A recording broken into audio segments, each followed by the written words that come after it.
Andrew Tate's declaration of intent to run for office as the UK Prime Minister is a demonstration of his failure to understand how the British political system works.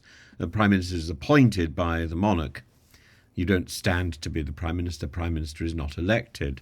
The Prime Minister just happens to be the Member of Parliament who leads the largest party, and by tradition, that person is then appointed Prime Minister. But the King could appoint anybody in Parliament to be Prime Minister. It's the King's choice, in principle, in theory, if not in principle or practice. But Andrew Tate is inspired by the Cypriot YouTuber Phidias Panayiotou, who was elected to the European Parliament after his success on YouTube. It gives us all hope, doesn't it? And it reflects this growing intersection of digital influence and political ambition. Somebody was writing to me the other day and said I should stand for Parliament. I've gone through all that. I don't intend to do it again, because it's exhausting. And the reason I pulled out last time was because I realised that I wasn't prepared to work under people who I found unbelievably rude in the past. There were two MPs in particular who, one of them had been my constituency MP, and the other one was somebody that I was sent to, and both of them were so unbelievably unpleasant. The thought of either of them being in power filled me with such horror. I pulled out at the last moment, and that's why I didn't pursue a seat in Parliament, and I won't do so. I will stand on the sidelines. I will comment because it gives me an opportunity to be non-tribal, to be non-aligned, and it allows me to be able to criticise all sides and to indicate where there is value and where there is good. And people will know that I often praise those members of Parliament who are good performers, those ideas which are beneficial.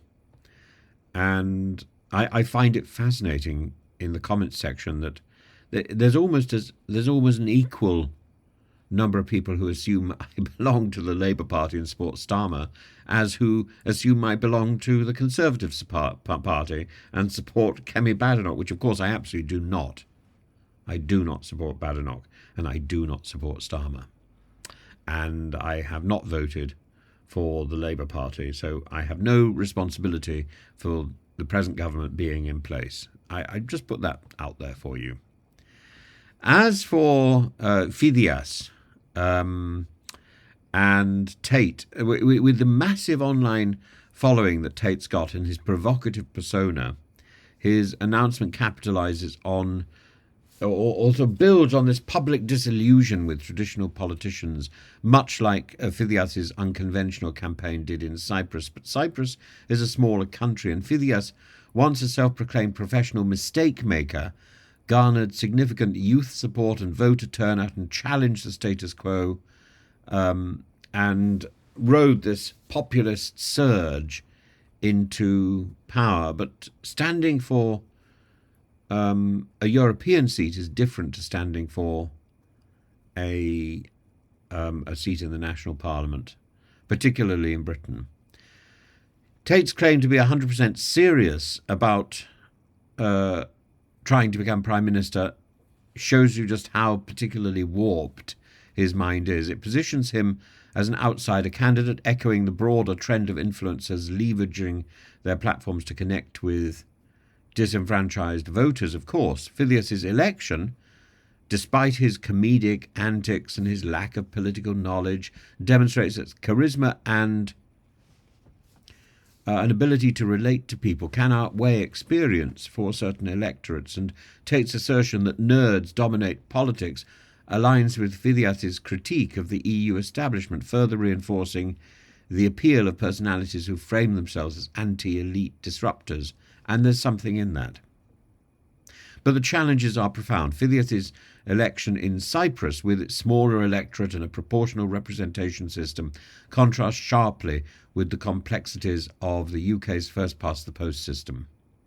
And Tate's controversial past and polarising reputation will alienate more than it will attract, particularly in a political climate demanding credibility in a crisis. Tate's move underscores a pivotal question: can digital fame translate into political legitimacy? And Fidesz's success suggests that in an era of online personas and viral campaigns, the improbable is increasingly possible, and somebody who is big on YouTube may well be big in Westminster in time. But I don't think it will be Tate. And if this process represents a democratization of politics through social media, I think it's more likely to represent a trivialization of government through social media. And that's the area of debate. But one thing is clear: Tate's candidacy, like Fidesz's, signals a shift in the way political influence is cultivated and wielded in the digital age. And those people, those politicians in Westminster who can manage social media, are those politicians who can command an increasingly vocal base, like Farage, and unlike Kemi Badenoch.